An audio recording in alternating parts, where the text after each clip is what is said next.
Oxygen's low. We're at 9,000 feet and climbing still. We get to the elephant's back, we'll be at 9,600 feet almost. But we're doing it.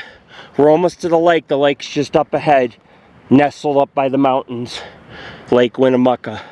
And this water that you hear or see is roaring out of the nearby lake.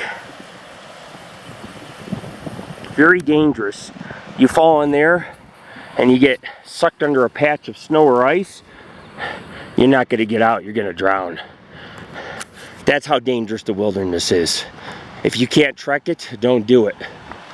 Because you know there's always risk involved in every hike. But we're making an ascension about 200 feet more, about 200 feet up, and the lake should be right up here. Should be a nice pristine lake shore. You can hike around, look for tracks, eat a little something at the lake, take it all in, and head on up to the elephant's back and the frog lake. I also have 2 hidden lakes in the wilderness. Nobody knows about them. Some people do, but you really need a GPS so you can follow the bodies of water because it's through the forest. But we're hiking up. I could feel the difference. Less oxygen. This is what the high Sierras look like, man. You're in the high Sierras, folks.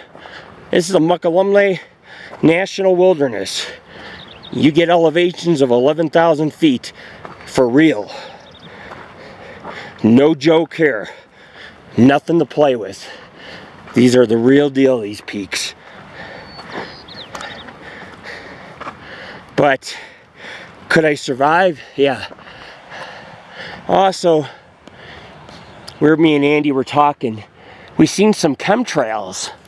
You can see these chemtrails. There is no airplane. Obviously, if that was like steam per se or condensation, it'd be gone, right? Well, look, it's settling on the mountain. It's not going away. 20 minutes now, it's been just sitting there. So it's like, what are they pumping into the air? Are we breathing fresh mountain air? Or are we breathing in some kind of chemicals being sprayed? Maybe the chemtrail conspiracy holds some truth. But yeah, there's a strong nail polish smell up here. I don't know if it's those ladies doing nails, but I doubt it. I doubt it, yeah. And it's really strong, you know. But look how it's settling on the mountain. Yep. And there has not been a plane in what, hours, 2 hours. So it's just settling up above the mountain, right where we're going, around the corner. This ascension's not too bad. It's not as rocky or muddy, so I can get better footing. Oh yeah, see, it goes to the left up here. The lake should be right here. This bowl, this basin should be the lake. It's a very blue lake. Here's some stone steps where we'll be climbing up.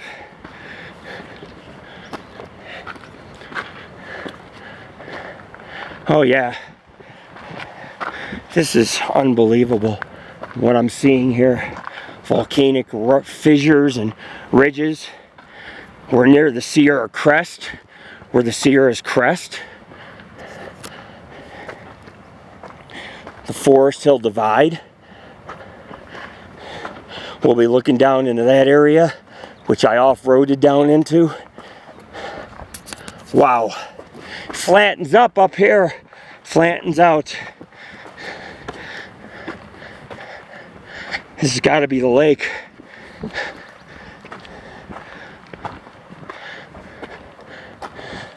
Everybody's with us, okay?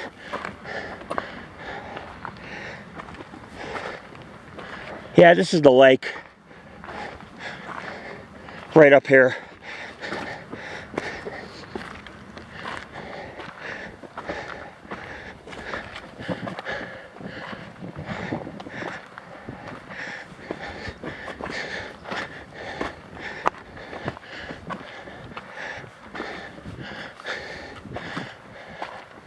Trail splits right here.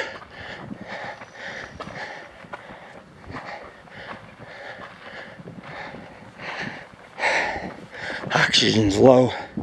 Wow.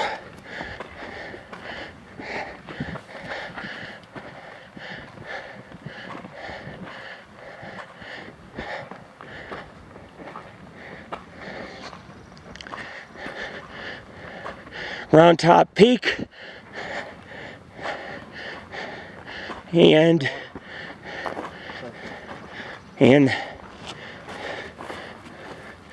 Round Top Lake, 1 mile. This is Lake Winnemucca right here. I've been back in there.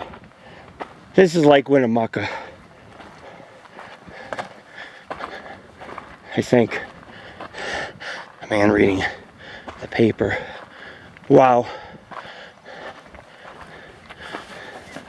This is gorgeous, guys, huh? Yeah. Now, this is a sight I like to see. It's 2.5 miles uphill and we made it. Lake Winnemucca. And look, there's an old metal pole. They used to use those in mining shafts in mining operations. And you can kind of see it. Just sitting on the bottom. And Round Top Peak overshadows Lake Winnemucca. This is gorgeous. This is what it is to be in the high Sierras. And if you look, that's a pretty primitive lake shore over there. So something could easily come down for water. There won't be no tracks where the rocky areas are, but those muddy areas might find some tracks, especially over in here. Anyways, check us out, www.paranormalghostsociety.org. We've made it to Lake Winnemucca. Oh, and I also see the elephant's back. The lake. We're here. That said Huh? Round Top. No, Round Top Lake's a mile. This is Lake Winnemucca. And there's some muddy areas we need to search for tracks. Right. Down over in the trees here, and maybe if we can get to the other side, not with our packs, Right. and just look, see what we can. We can't get no tracks from there, Yeah, but we can yeah, get you're tracks not from gonna get this over end. that, so. Because something could come down off the peak. Something was growling and grunting at me up there and following me, so it could easily climb down and get water on this side of the lake. But it's not a very big lake like you'd expect, you know. It does go, it's overshadowed by Round Top, but it does go, it's like a kidney shape all the way here. And you can see, I'll show you the elephant's back. See through the trees? Yeah. That's the elephant's back right through, I don't know, Yeah, I can see it. that huge hump. And let me go ahead and film that real quick too. Show everybody the elephant's back. Because we're going to climb that too. Or as well, I should say. We can follow the Winnemucca Lake Trail. And, no, I'm pretty familiar with this area, but thanks anyway. And that's the elephant's back. And that's at about 9,600 feet almost. And what we got to do is follow the lake, look for tracks, and then we'll cut to our right. There's also 2 other little ponds or lakes on the other side. So there's 2 more ponds here. And then at the bottom of the elephant's back, where it slopes down, there's Frog Lake. And then we'll make it to the highway and we'll hike back through, cut through the woods back to where we're parked. Beautiful lake. And this is what it's all about. This is the jewel of the Nile. They call it Blue Lake, and you can see it's pretty blue in the middle. This is all icy. This is snow melting into the lake. And this usually stays in an extreme winter. It'll stay snow-capped all year. But we didn't have a bad winter, so it's melting quick, and that's what's creating this beautiful blue water. Anyways, I'm out of here. People said they want longer videos, so I gave you guys a really long one with a little bit of everything. And we're at Lake Winnemucca. We're going to break. We're going to break bread, take some pictures, and then move on to the elephant's back. This is Lord Rick.